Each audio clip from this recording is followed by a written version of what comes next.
அனைவருக்கும் வணக்கம். நம்ம அரடா கணிதம் சேனல்ல முந்தைய ஆண்டுகளில் கேட்கப்பட்ட போட்டித் தேர்வு கணக்குகள் பத்தி பார்த்துட்டு இருக்கோம். இனி வரும் ஆண்டுகளில் கேட்கப்போற போட்டித் தேர்வு கணக்குகளுக்கான ஒரு உத்தேச கணக்குகளையும் பார்த்துட்டு இருக்கோம். அந்த வரிசையில இது நம்மளுக்கு ரொம்ப பரிச்சயமான கணக்கு. இத வாழ்க்கை கணக்கு கூட சொல்லலாம். இந்த கணக்க நம்ம கத்துக்கிறது போட்டித் தேர்வுக்காக கத்துக்கலாம். நம்ம கணிதத்துல நம்ம வாழ்க்கையில அந்த இஎம்ஐ பொருளுக்கான கணக்காகவும் கத்துக்கலாம். ஒரு கணினியின் விலை, கம்ப்யூட்டரோட விலை எவ்வளவு சொல்லிட்டாங்க? 42,000. ஒரு நிறுவனம் இதனை 10% தனி வட்டி வீதத்தில் 20 மாத தவணைகளில் விற்பனை செய்தால், வாங்குபவரின் மாதாந்திர தவணை, அதாவது இஎம்ஐ கேட்கறாங்க. இஎம்ஐ என்னவா இருக்குன்னு கேட்கறாங்க. நம்ம ஒரு பொருளை போய் வாங்குவோம். அதுக்கு பர்சன்டேஜ் வட்டி சொல்லுவாங்க. நம்ம இஎம்ஐ கட்டணும்னு சொல்லுவோம். அப்ப அந்த இஎம்ஐயை நம்ம எப்படி கால்குலேட் பண்றதுங்கிறத நம்ம நடைமுறையில கத்துக்கலாம்.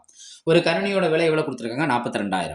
எத்தனை பர்சன்டேஜ் வட்டி கொடுத்துருக்காங்க? 10%. நம்ம என்ன செய்யணும்னா, ஃபர்ஸ்ட் கொடுத்துருக்க விலைக்கான தனி வட்டியை கண்டுபிடிச்சிடணும். சிம்பிள் இன்ட்ரெஸ்ட்டை கண்டுபிடிச்சு, கொடுத்துருக்க விலையோட குறித்த விலையோட அந்த தனி வட்டியை கூட்டி எத்தனை தவணையால வகுத்துட்டோம்னா, அப்போ ஒரு மாசத்துக்கான தவணையை கண்டுபிடிச்சிடலாம். அவ்வளவுதான் கணக்கு. கணக்கா பார்ப்போமா? சிம்பிள் இன்ட்ரெஸ்ட்க்கு என்ன ஃபார்முலானா PNR/100. அசல் எவ்வளோ? 42,000. எவ்வளோ? என்னங்கிறது ஒரு நிறுவனம் 10% தனி வட்டி விதத்தில் தருது. எத்தனை சதவீதம்? 10% தனி வட்டி விதத்தில் தருது.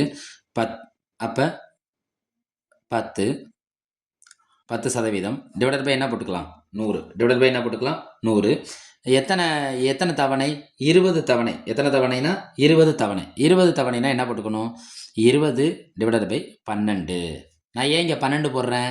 இங்கே தவணை, அது தவணை என்னவா இருக்குன்னா மாதமாக இருக்குது. மாதத்தை குறிப்பிடுறப்போ ஃபுல்லாக கீழே என்ன போட்டுக்கணும்னா, ஒரு வருடத்துக்கான மாதம் எத்தனை? 12. அதை மென்ஷன் பண்ணிக்கணும். அதை நம்ம மென்ஷன் பண்ணிக்கணும். ரைட்டா?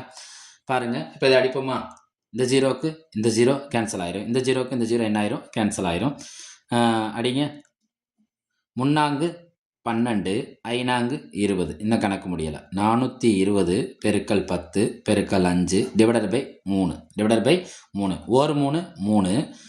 ஓர் 3 3. பாக்கி 1. 3 12. ஒரு ஜீரோ. இப்போ கீழே என்ன நம்பர் வந்துருச்சு? 1. 1 இருந்தாலும் 1 தான், இல்லைனாலும் 1 தான். 140 பெருக்கல் 10 பெருக்கல் 5. 140 10 இருக்குன்னா என்ன கிடைக்கும்? 1400. 140 10 இருக்குன்னா என்ன கிடைக்கும்?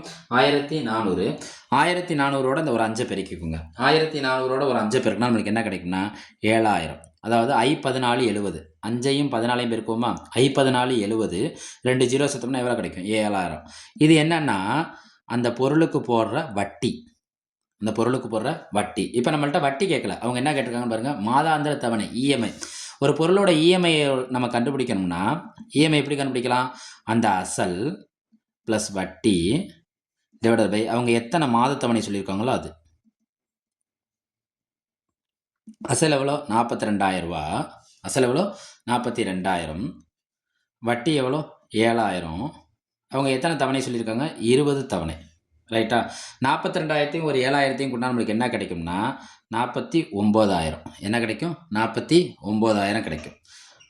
டிவைடட் பை 20 தவணை. இந்த ஜீரோவுக்கு இந்த ஜீரோ என்ன ஆயிரும்? இந்த ஜீரோவுக்கு இந்த ஜீரோ கேன்சல் ஆயிரும். 4,900 டிவைடட் பை 2. ஒரு நம்பரை 2ஆல் அடிக்கணும். அது என்ன ஆக்குறோன்னு அர்த்தம்? பாதி ஆக்குறோன்னு அர்த்தம். ரைட்டா? 2 2 4, 4 2 8, பாக்கி 1, I2 10, 2,250 ரூபா அந்த பொருளுக்கான இஎம்ஐயாக மாறுது. இதை அவங்க கொடுத்துருக்க ஆப்ஷனில் 2,450 ரூபா அந்த பொருளுக்கான என்னவாக மாறிடுது? இஎம்ஐயாக மாறுது. இதை அவங்க கொடுத்துருக்க ஆப்ஷன் எதை குறிக்குன்னா ஆப்ஷன் சி. Option C. அடடா கணிதம் சேனலை லைக் பண்ணுங்க, ஷேர் பண்ணுங்க, சப்ஸ்கிரைப் செய்யுங்க, சப்போர்ட் பண்ணுங்க. நன்றி.